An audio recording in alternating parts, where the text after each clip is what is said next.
as God ministers to people around the world, he sends missionaries to help him in that project. We're his ambassadors, as it would say in Corinthians. And so a church like ours has an opportunity to participate in God's ministry by supporting a missionary that's in another part of the world. We can support them by prayer, we can support them financially, and occasionally we can support them in person, which we did last night. And so it's my pleasure to introduce the Koikes. Highland Baptist Church has been supporting them for at least 25 years, so we have a long history with them. And I'll turn this over to Tomoo.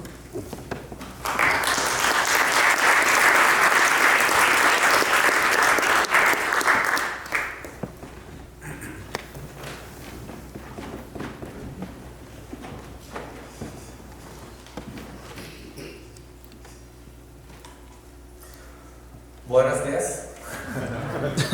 Muchas gracias.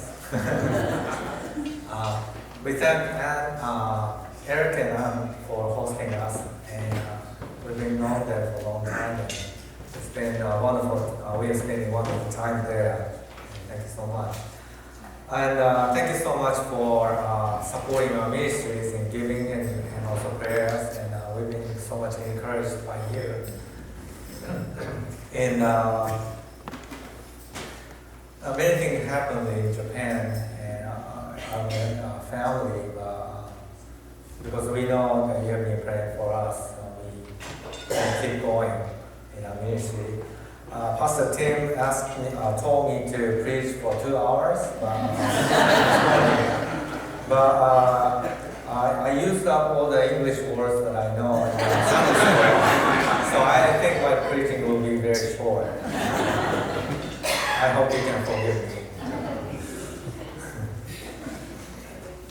And last night I found out that, I was gonna preach, I almost gonna preach today in Japanese, but last night I found out that my English was a little bit better than your Japanese. So I think I'm gonna try it in English. Please open your Bible, Genesis 45, verses 1 to 15.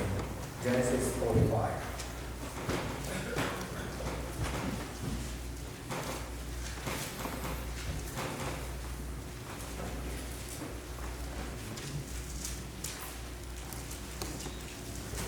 Genesis 45. Verses 1 to 15. It says, Then Joseph could not control himself before all those who stood by him. He cried, Make everyone go out from me. So no one stayed with him when Joseph made himself known to his brothers. And he wept aloud, so that the Egyptians heard it, and the household of Pharaoh heard it. And Joseph said to his brothers, I am Joseph. Is my father still alive? But his brothers could not answer him, for they were dismayed at his presence. So Joseph said to his brothers, Come near to me, please. And they came near. And he said, I am your brother Joseph, whom you sold into Egypt. And now do not distress or angry with yourselves, because you sold me here. For God sent me before you to preserve life. For the famine has been in the land these 2 years, and there are yet 5 years in which there will be neither plowing nor harvest. And God sent me before you to preserve for you a remnant on earth, and to keep alive for you many survivors. So it was not you who sent me here, but God. He has made me a father to Pharaoh, and lord of all his house, and ruler over all the land of Egypt. Hurry, and go up to my father and say to him, Thus says your son Joseph, God has made me lord of all Egypt. Come down to me, do not tarry. You shall dwell in the land of Goshen, and you shall be near me, and you and your children, and your children's children, and your flocks, your herds, and all that you have. There I will provide for you, for there are yet 5 years of famine to come, so that you and your household and all that you have do not come to poverty. And now your eyes see, and the eyes of my brother Benjamin see, that it is my mouth that speaks to you. You must tell my father of all my honor in Egypt, and of all that you have seen. Hurry and bring my father down here. Then he fell upon his brother Benjamin's neck and wept. And Benjamin wept upon his neck. And he kissed all his brothers and wept upon them. After that, his brothers talked with him. We've been helping people in Missionary area, and then we started Bible study group with them. And we studied the Gospel of Mark. And when we finished, we started learning about the Genesis. We went through from 1 to, and we just finished just recently. And because they have never seen a Bible, or they have never been a Christian church in a village, whatever they learn in the Bible are very new to them. And they are like a dry sponge. Whatever we teach them, they just observe. And they are really excited about the things in the Bible. And I think most of them got saved. They all prayed a prayer to receive Christ. And when they learn about Jacob, when he was tricked by his uncle Laban by marrying, he wanted to marry his second daughter, but after the wedding he found out that the person he married to was the oldest one, older one. When we learned about, we read the portion of the Bible, the people in the village said, well, same thing happened in this village. Or similar things happened. They said they used to have arranged marriage. And when they have like a party, someone will come up to the single man, and say to the man, well, she's a girl, you're going to get married. And the person saw a woman. He saw, wow, she's a beautiful woman. But at the wedding day, she found out that the person was talking about a different girl. Purposely, she pointed at the wrong person. And so, when they said that, we are surprised. And we learned about the history of Joseph. And some of them cried because they learned about what happened to Joseph. It's a very famous story, and everybody knows about it. And probably you all know about this story. But I've been wondering why he could stay faithful before God. All the things, hard things and the bad situation in his life, he stayed faithful to God all through his life. And I've been amazed. But I can see three things why he could stay faithful, even though he had so difficult times. Well, before we start, I'd like to pray to God and open our hearts. Father, we thank you for this church. Thank you so much that you have kept this church so well and continue to use this church. And thank you so much for everything that you have done through these people, through us, through Christians, even though we are all sinners. And you're still willing to use us. And Thank you so much for this church as a light in this community and in this region. Please continue to use this ministry to reach out people around this area and the whole community and the whole nation. People will know that there is Christian. There are followers of Christ, that they can find hope here in this church. And they will come to know the Lord and get saved.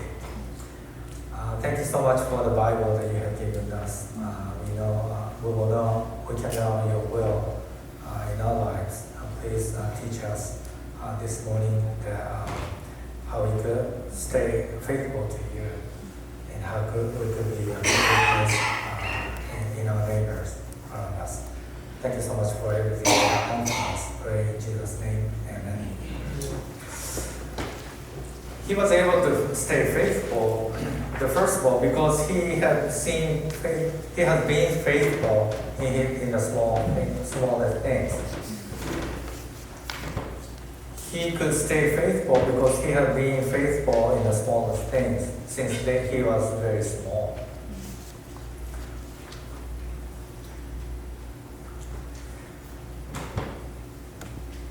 Joseph had a ministry. His ministry was to see the vision, see the dream, and tell others about what the dream meant.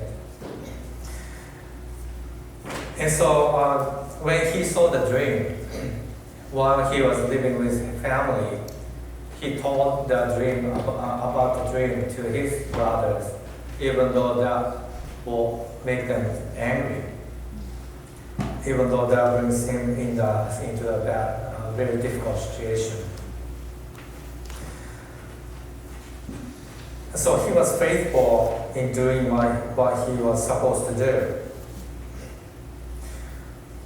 They were living in an obscure place. And the family had a very small business raising sheep. And the vision God showed him was not about the really big dream. It was not about the whole world. It was not about the whole village. But it was only about his family. And the dream made him into a very, very bad situation that all the brothers hated him and wanted to kill him. But he was faithful doing his ministry, so he told the dream about the dream to his brothers. When one day his father told him to go to his brothers where they were feeding sheep and check on them. He obeyed his father and went to the place that the brothers were supposed to be. But when he went to the place, the brothers moved to another place. When he got to the place, his job was done. So he could have just go back to his father. But he went on further to find his brother and check on how they are doing. He was faithful in the smallest things. So when he became a slave in Egypt, and when he was in a prison, when he became a prime minister, it was not that all of a sudden he became faithful, but he kept faithful since he was very small, since he was asked to do the smallest things. We should start faithful in the small things. Sometimes we wonder what God has for us, what we should do, or what is God's will for our future. But most of the time, God wouldn't tell us what the future He has for us. But God has given us the present time, daily life. And if we can be faithful in the smallest things, God will train us in those things, and maybe we can stay faithful in the bigger things to come. Secondly, he was faithful. He stayed faithful because he had known God's promise and plan for Israelites. He stayed faithful because he had known a portion of God's promise and plan for Israelites. As I said, Joseph has seen the vision, the dream, that his brothers will one day bow down to him. And also, Joseph's great-grandfather, Abraham, was told by God that one day his descendants will be as slaves in Egypt for 400 years. So most likely, Joseph knew about the dream, about the vision that God had shown to Abraham, his great-grandfather. So he knew about the future.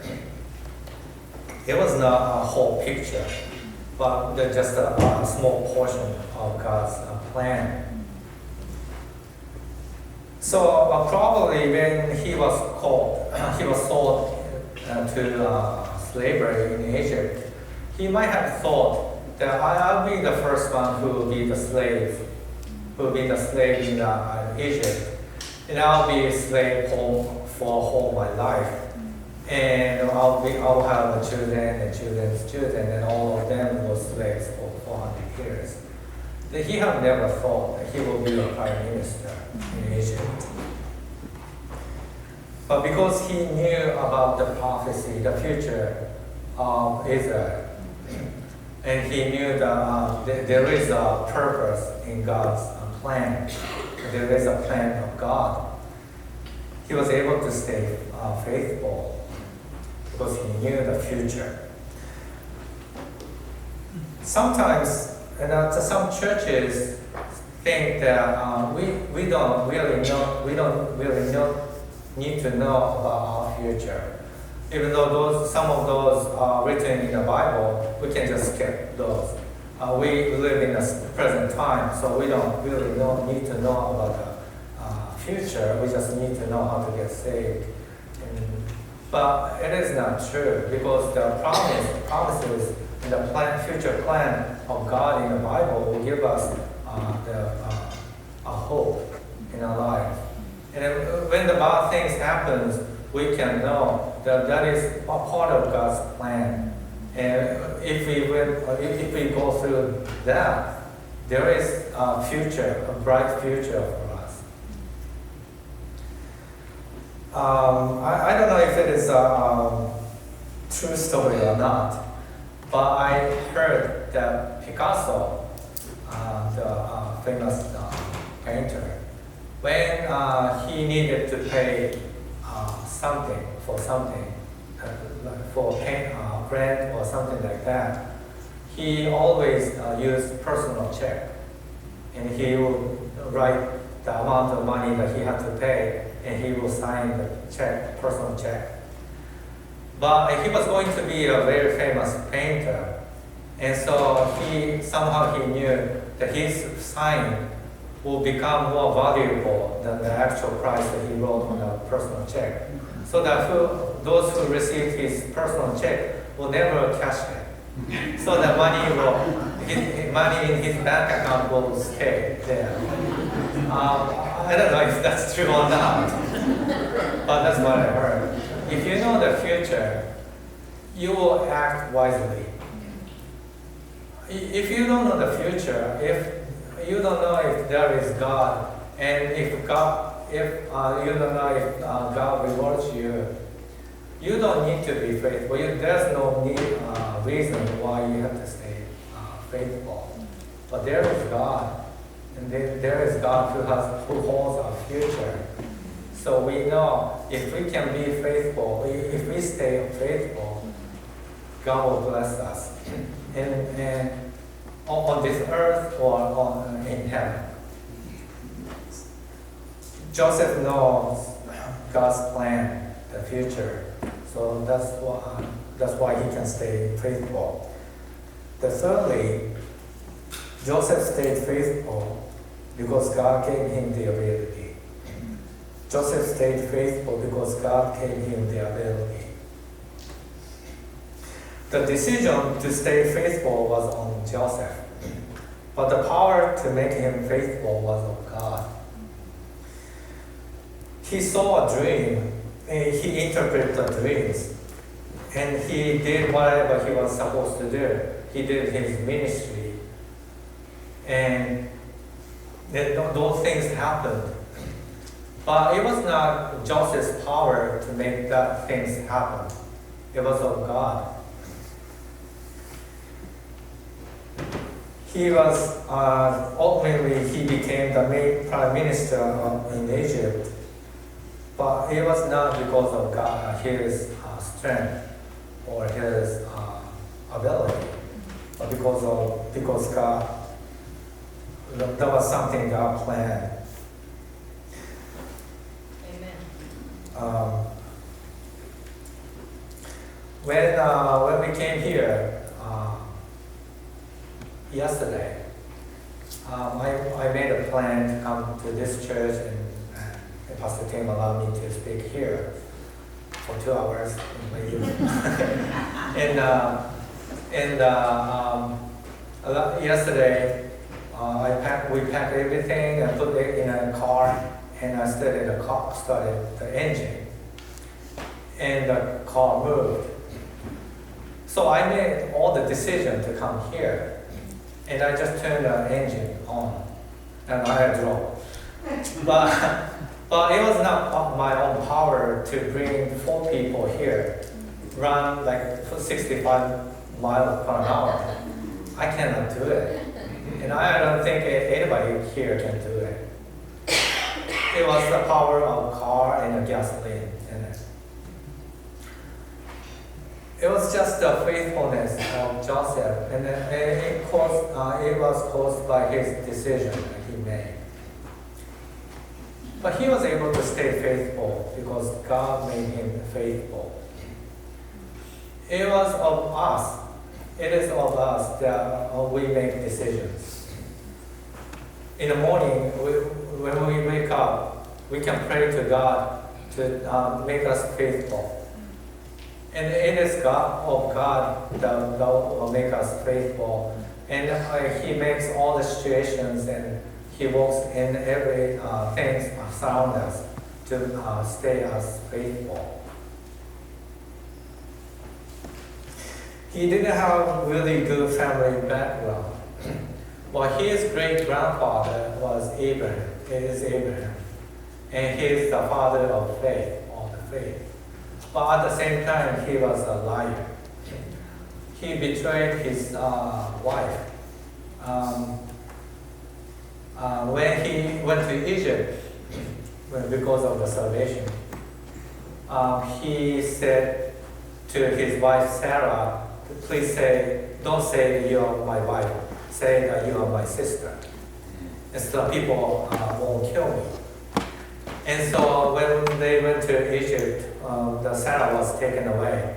And God walked there, and Sarah was brought back to Abraham.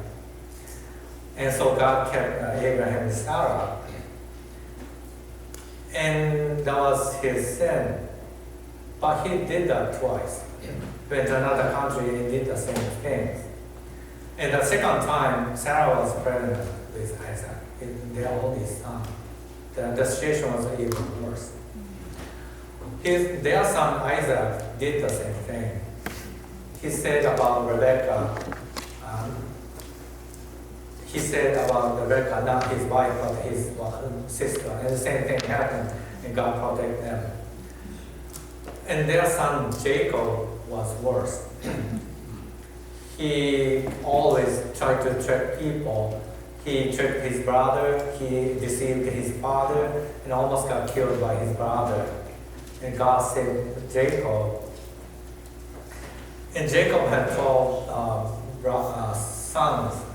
The first son, Reuben, had a sexual relationship with one of Jacob's wives. The second son and third son killed so many people, their mothers. And all the brothers, 10 older brothers of Joseph, all wanted to get rid of Joseph.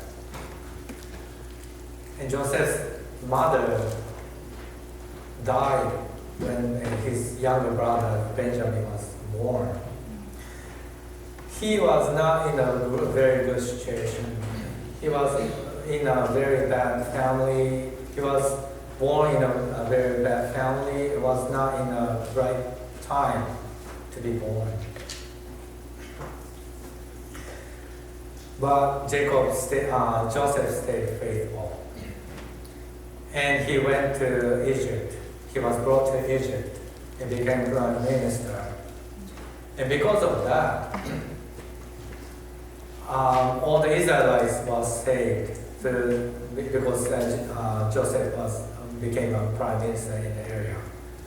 And after that, things changed and they became slaves in Egypt for 400 years. Because they are slaves in Egypt, they didn't get intermarried with Egyptians. So the blood of Israelites kept pure. And when they came out, they were pure Israelites. And 2,000 years later, from the people of Israel, Jesus was born. Everything happened because Joseph stayed faithful. And because he was not sold in Egypt. You don't need to open this, but Exodus 25 says, Exodus 25, "You shall not bow down to them or the idols or serve them. For I, the Lord your God, am a jealous God, visiting the iniquity of the fathers on the children to the third and fourth generation of those who hate me, but showing steadfast love to thousands of those who love me and keep my commandments." If you decide to be faithful to God, your generations after you will be saved. We'll start working with the Lord. If you decide not to be faithful to God, your second or third generation will have some impact on your decision, by your decision. But if you decide to stay faithful to God, 1,000 generations after you will have impact because of your own decision to be faithful to God.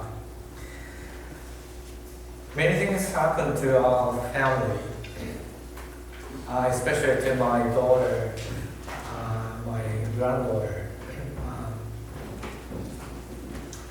We shared this at the Sunday school. Our son-in-law got killed by a plane crash last year. He wants to be a missionary pilot. And during the training, he had a crash. And another student and one instructor got killed as well. 2 weeks before the air crash, we got the phone call from our daughter and son-in-law that our daughter Yuki got pregnant. And in 2 weeks, she'll be seen by the doctor. And 2 weeks later, we got a phone call from our daughter. We thought that they lost their baby.